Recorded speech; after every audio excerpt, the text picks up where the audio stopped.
Kumusta mga kaibigan? Sakali Weller, ngayon, ipapakita ko paano gamitin ang wallpaper engine. Bumili ka lang ng wallpaper engine at gusto mong maglagay ng wallpaper, tama? Siyempre, malinaw ang tungkol sa karaniwang wallpaper. Ilagay mo lang at gagana na. Pero paano i-set up? No, 'di ba? Halimbawa, maglalagay ako ng karaniwang wallpaper, okay? Dito, pwede mong i-adjust ang kalidad nito. Para i-adjust ang kalidad, pwedeng baguhin ang kulay ng kotse.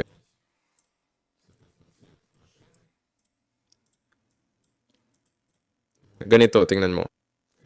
At pwede ring baguhin ang kulay ng kahit anong wallpaper. Pwedeng pabilisin ang pag-ikot. Ayun, ganyan. Pwedeng i-flip para maging salamin ng imahe. Pero di naman importante yon.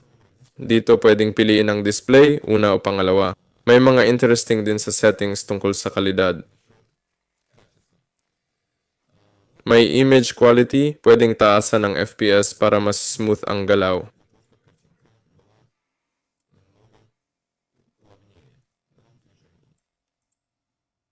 Pag lumipat ako sa desktop, mas smooth na gumalaw ang kotse.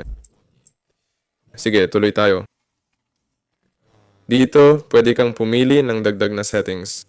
Ito ang smoothing. Kaya naging walang pixels ang makina. Tingnan mo, mas makinis na siya.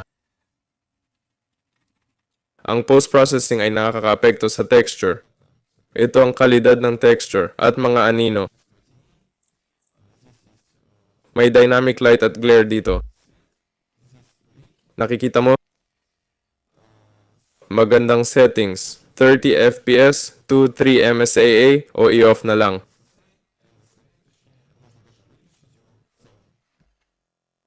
Ayun.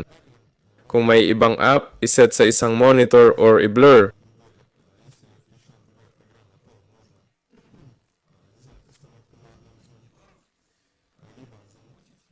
Tumutulong to sa RAM mo para sa wallpaper engine. Tungkol sa ibang monitor, Tom, di ba? Pag may audio ibang app, i-mute para di makaabala.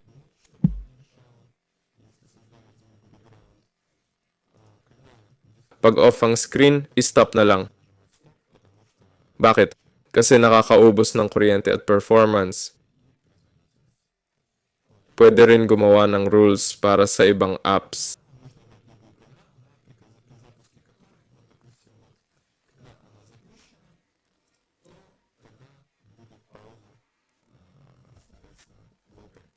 Tignan natin paano ito gumagana.